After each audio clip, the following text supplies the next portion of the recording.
Well, aloha and welcome everybody. I'm so excited to be connecting with you this week in this week's podcast. My name is Paul Fletcher and this is The Healing Source. We are at the final in this series. We are now in series number 4, which of course has been about relationships, and this is the 8th in this series. Today we're going to do a cap of the entire series. I hope you have enjoyed the previous 7 episodes. They have been very powerful. I want to remind everybody that's listening that I have a relationship course on my website. So go to my website, wellspringoflight.com, and towards the bottom 2/3, you'll see that course. Highly, highly recommend that you enroll in it simply because it takes what I've shared with you in these short podcasts and really expands it and gives you everything you need to heal your heart and heal your relationships. So today, what we're going to be focusing on is an entirely a completion of this entire series, and it's going to be how you can heal your heart again while preparing yourself for a healthy relationship. So this is going to be very exciting because I've got about 8 or 9 major bullet points here that will encapsulate much of what we have talked about in the previous 7 podcasts. And it also touches on a lot of the wisdom that I place within my actual course. The course itself, by the way, is a on demand, so you can go back and watch it as needed, whenever needed. It's very, very powerful. I'm getting a lot of great reviews on it. So let's just jump right in, shall we? So, in the largest picture, everyone that ever enters our life is part of a relationship that we have with ourselves. This is a really important aspect to understand. Every relationship that we enter into, whether it's family, whether it's a romantic partner, whether it's a coworker relationship, it is a reflection of where we can be more aligned to our highest and best version of ourself. When we are angry, right, is that the highest and best version of ourself? When we are jealous, obviously not the highest and best version of ourselves, right? When we are in the victim mode, being the victim of some form of a physical, mental, emotional abuse, not the best version of ourselves. We have allowed ourselves in every one of those examples to be in a weakened position in that relationship because in most cases we have allowed ourselves to be a bystander, a victim, so to speak. Maybe not directly, but in many ways, if we feel out of control in a relationship where we don't have control over how things work out, or we end up starting out well and ends up in a direction we don't want, then we have basically lost control of what we intended in that relationship. And this is why I start out by saying every relationship has a purpose and an intention, which is to help us at the level of soul. As you know, especially if you're new, everything I teach is about healing at the level of soul. And if you missed any of that, if you're just stumbling across this for the first time, absolutely go back and watch at least the first 2 or 3 of my podcast episodes at the very beginning, because it sets the foundation for healing at the level of soul. And then watch the previous 7 in this series on relationship. And then what I'm telling you today will make a significant amount more sense. So, how do we open our heart again so that we can have a healthy relationship and not repeat the unhealthy relationships that we have had in the past? I can bet that everybody that's listening to this right now on podcast or watching on video has had at least one repeating relationship where they're like, my goodness, it just keeps happening to me. Why? So we're going to talk about how that can be avoided and what you can do to make sure you have a good, healthy relationship moving forward. Now, I'll be looking at my notes because I've got them set up here. Put them right here where I can look at them and also hopefully not bother you. All right. Now, let me read the first one. Okay. Very important. Every experience you've ever had in relationship, and most importantly, from today forward, every experience you have in relationship is giving you an opportunity to heal whatever pain and discomfort is in your heart. If we are to open our heart again, we must heal the pain and discomfort. And very often what happens is something will happen today, tomorrow, the next day, and it triggers something that happened last week, last year, before. And then it brings up this entire negative mental loop. You've probably found yourself many times in a negative mental loop, and it occurred because a friend said something or reminded you, or somebody said a series of words that reminded you, or you talked to the ex and it reminded you. Okay, and so we end up in these loops. We end up in these negative patterns because we have not been empowered on how to get out of them. And again, I touch on these empowerments in the previous series. Some of them is forgiveness based. There's different ways in which you can disempower these negative things as they come up. So the key to not getting caught up in the old patterns and to open your heart again and to make sure you do not repeat the same mistakes. One of the keys is to see everything as an opportunity. So let's use a real life example. You have a negative looping thought about the relationship. Maybe you catch yourself in a beating yourself up looping thought, which is pretty predominant for a lot of us. And so you stop. You say, okay, what is the value of this negative looping thought? Okay, why is it there? Well, the main reason it's there is because it wants to be healed. It's trying to serve you. Remember, the deep wisdom of the soul is everything is trying to serve you, even a negative thought. How is it trying to serve you? It's trying to help you to identify it and then go through the process of releasing it so that it doesn't continue to loop within your head and cause you problems. So that negative thought is identified and you acknowledge it. Don't shove it away.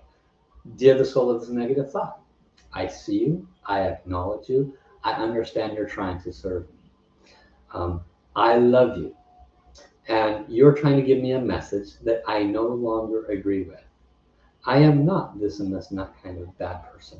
I did not do anything wrong. In fact, everything that happened in this relationship has benefited me. It has taught me how to stand tall. It has taught me how to, it has given me the opportunity to realize I don't want that kind of a person anymore. It's given me the opportunity to realize I don't want that kind of communication in my life anymore.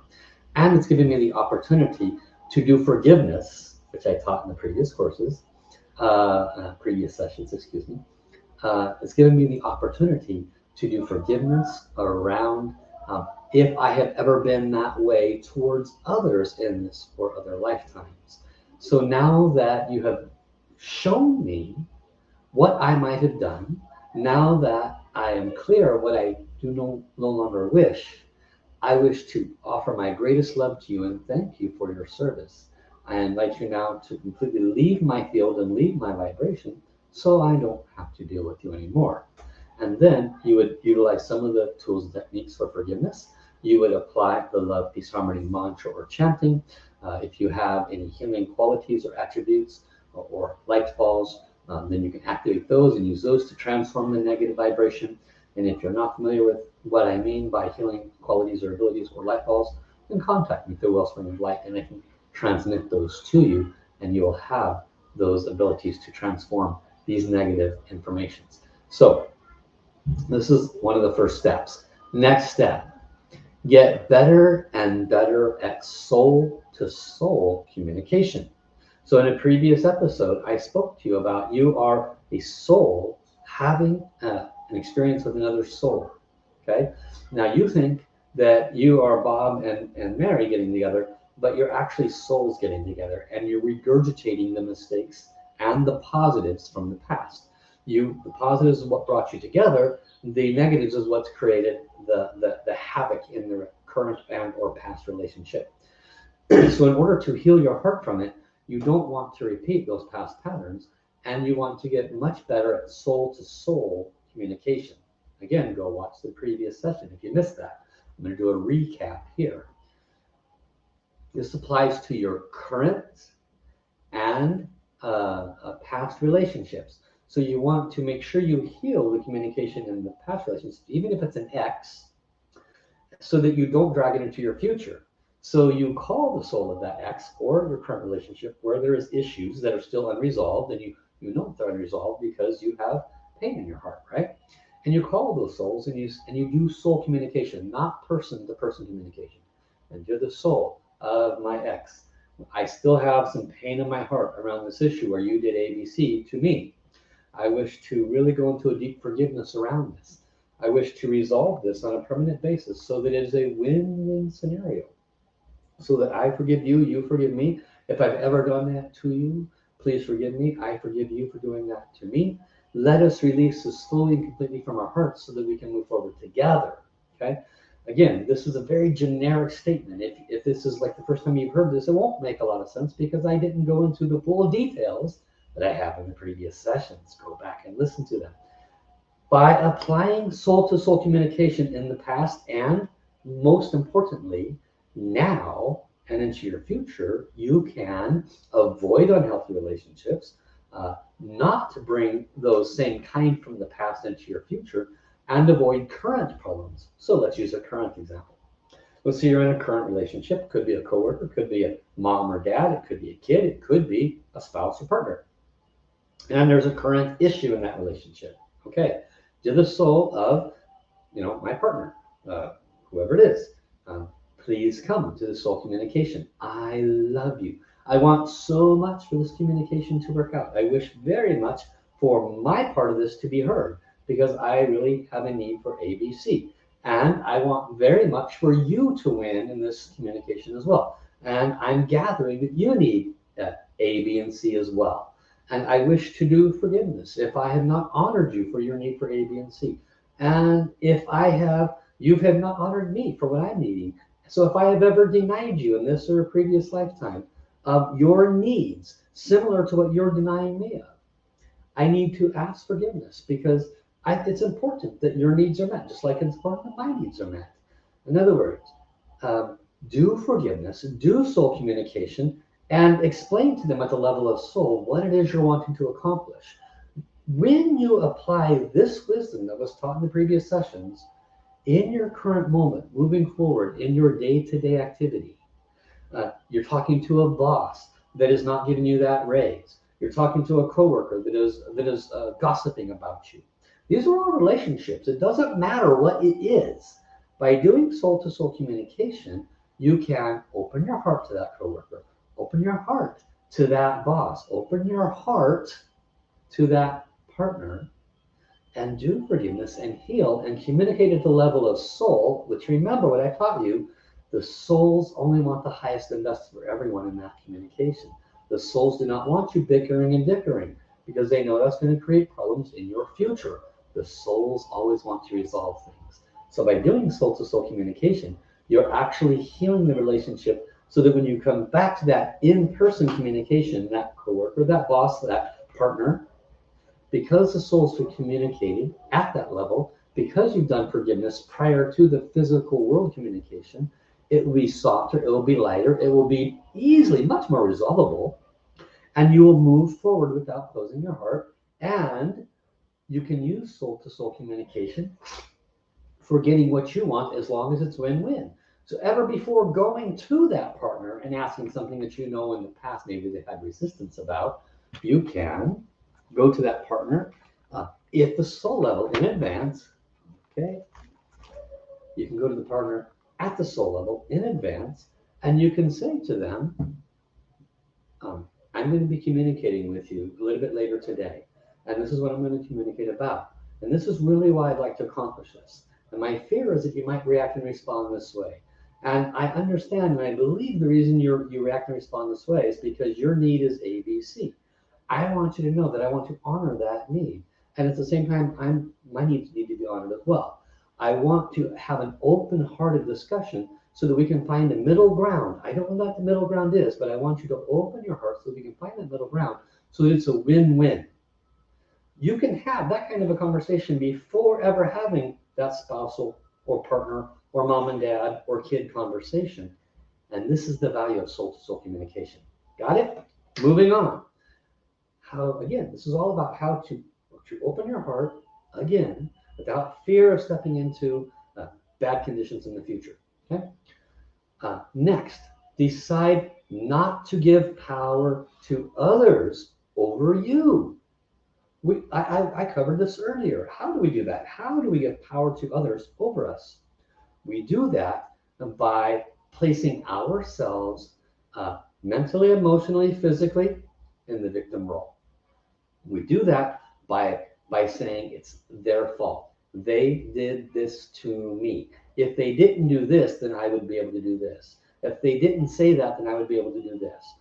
Look at how you formatted in your head. I promise you, if you are blaming anyone outside of yourself, if you're in avoidance of responsibility, it doesn't matter what's going on in that relationship. Doesn't matter if you're totally the victim of a very abusive relationship. You are actually responsible. If you don't like that, go back and listen to the previous information I've shared and understand the nature of souls and how unpleasant things come into our world. We attract them into our world, and we have to fix them if we don't want them in our world anymore. I teach all this, okay? If this is all Greek to you, come to my website, learn more. Step 3, decide to not give power to others over you. Visually speaking, when you give power to another, you are rattling the prison cage, and you're the one inside the prison, and they're walking around out there, and you're saying, you did this to me. I can't move forward because of you. If you didn't do this to me, then I would be fine. How are you ever going to fix anything when you're giving them that power? How? It's impossible. So stop it. Take responsibility. Okay? I don't like it. I don't like that I was a victim. I don't like that I've been abused. I don't like any of this. But my whole life up until this wisdom, I have been blaming people outside of me, going and seeing psychologists and psychiatrists and taking drugs and being depressed and shoving everything down. How's that work for you? Stop it. Stop being the abusee and start being the responsible one, realizing that everything happened in your life for a reason. It doesn't matter what it is. And step into that state of responsibility. You don't have to be negative about it. You just say, okay, this all happened for a reason. I am going to identify all that. I'm going to reverse all that. And how do you do that? You follow my programs. I didn't introduce or invent any of this stuff. It's been out for thousands of years. I have just agglomerated it into a easy to apply package. And with the personal healings and programs I've developed, I can walk you through it much, much faster. So utilize that. Okay, step 4, love your story. You created it, okay? You created your story. You are not the victim of anything. You created your story. Now, when you take responsibility for creating your story, you can fix it. And when you take responsibility, you can love yourself for everything that has occurred. How many, we'll use women as a good example because they tend to be on the abusive side of things. Men are not the most docile. We are not the most loving beings. We can be, but unfortunately, we do play a role that can be abusive at times. And so many women have been on the end of that beating stick, and they have turned that into a positive. They have generated shelters for abusive women, and they've generated all kinds of things that have been very beneficial. That same woman could have been the victim and continued to attract abusive relationships to her. But in her case, she chose to see the positives in the story and make sure it never happens to her again. Now, granted, there's a lot more work that person can do. They need to do a great deal of forgiveness if they haven't done so already, so that they don't attract those kinds of relationships to themselves again and so forth. But they loved their story and used it to their benefit. That's the message I want to get across. And that's a very easy to get across example. Okay, you find your example of your story, which may have nothing to do with that one, and you love your story and see all the ways it can help you to be responsible for fixing and healing and never attracting that kind of relationship again. Now, this can include moms and dads. This can include brothers and sisters that could be very horrific. Okay, it can include the worst coworkers or worst bosses. You can never attract that kind of a person again if you apply the wisdoms I'm sharing. Moving on. In order to not have an abusive relationship, again, in order to attract you a healthy, loving relationship, it is absolutely imperative, must, not maybe, absolutely must. You must change the way you think about relationships. What do I mean? Most all of us, when I say that, I mean probably 99% of us, come into a relationship, and we're talking romantic now, and we don't know how to bring ourselves into a relationship, so we start subjugating ourselves, trying to make the other person happy. Little here, little there, right? And this is what we've been taught. Help the other person, make them happy, and of course they're going to make me happy. Give them love, and of course they're going to give me love. Give them a back rub, and of course they're going to give me a back rub. Okay? All the different variations of that. Wrong, wrong, wrong, wrong, wrong, wrong, wrong, wrong, wrong. Why? Because it's a setup of an expectation of return. It's a set up for a recipe for failure. I've covered this before, both in my relationship course and in this series. How often do we bring ourselves to a relationship where we have no expectations? In order to bring yourself to a relationship, because think about it, guys. I mean, myself included, right? When I'm 25, 26, 27 years old, I was pining for a relationship. I mean, the hormones were going. I just needed somebody to fulfill that love hole, so to speak, right? And I know you've been there, and I know you're probably maybe still there now. It's hard because you just want to stop the loneliness. The secret is not having somebody else fill it. The moment they cannot fill it, you're back to where you were, and it sucks. How do you avoid that? How do you have a healthy relationship and not get hurt again? Because you're going to open your heart again eventually, and eventually there's a high possibility it will get crushed, especially if you expect that person to fulfill your heart. Especially if you expect them to fulfill your heart. Especially if you're the kind of person that gives everything and they never give you something in return, right? You have to avoid that kind of approach to a relationship. How? You must change your entire consciousness about that relationship. You must never give anything in a relationship with an expectation of that other person returning it. Never. If you give anything in a relationship, you must be willing to do it from your heart because that's what you want to do. No expectations. If they don't give back, that's perfectly okay. You don't have a need for them to give it back. You give a back rub, you have no need for a back rub. You can ask, but if they don't give it, then you're not irritated. You want to give love, they don't give love back, that's okay. You're not irritated. Right? You need to give unconditionally whatever it is you want to give with zero expectations of return. You will never be hurt. How then do you get to that point? Because what will happen is, if they're not giving in return, I give my love, but nobody loves me in return.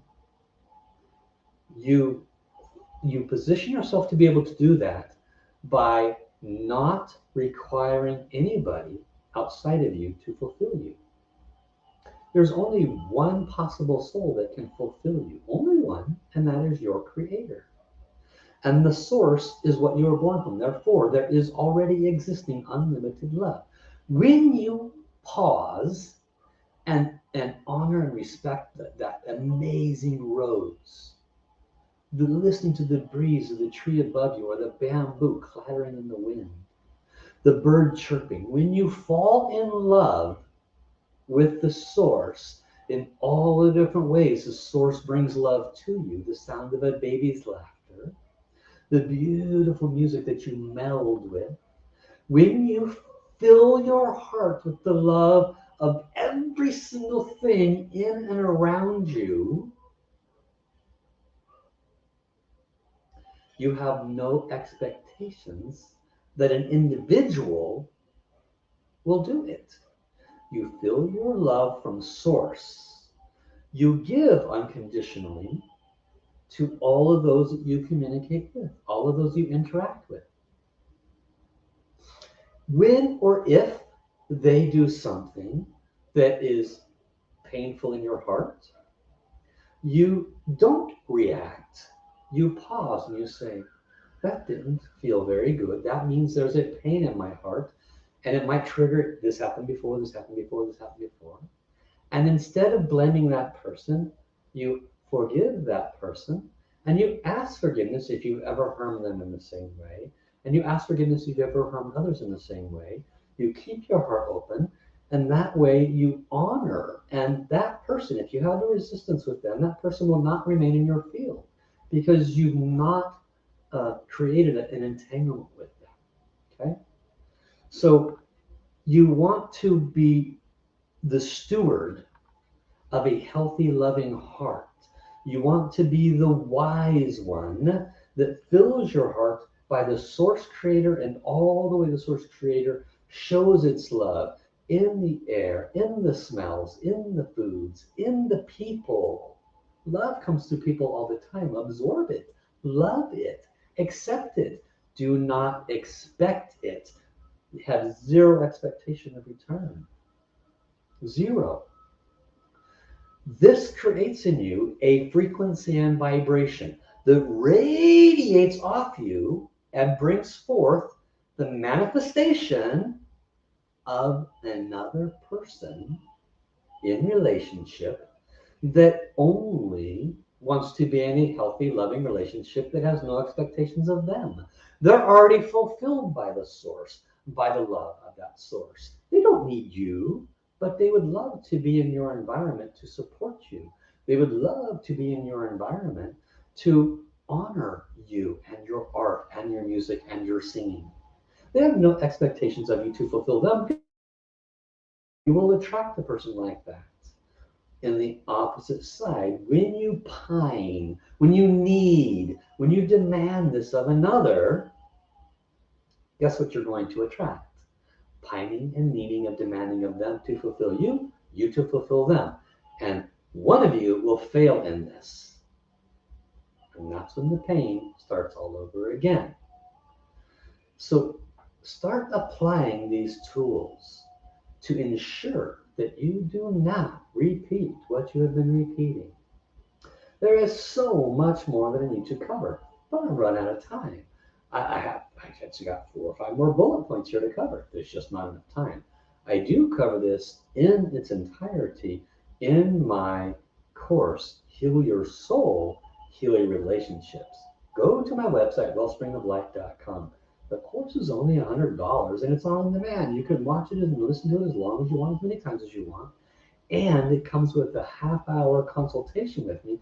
That's worth $150. And I give you a month in my daily healing program. It's a priceless combination. Honestly, it's foolish not to take advantage of it. So go there, tell your friends about it, and I look forward to seeing you more then. Starting next week, I will start a brand new series. And to be perfectly frank, I don't even know what that series is. Let's see. I've been on vacation. Literally, figuratively, mentally, been on vacation. So we'll find out next week. I look forward to seeing you then. And until next time, have an amazing and an awesome day. Love you guys.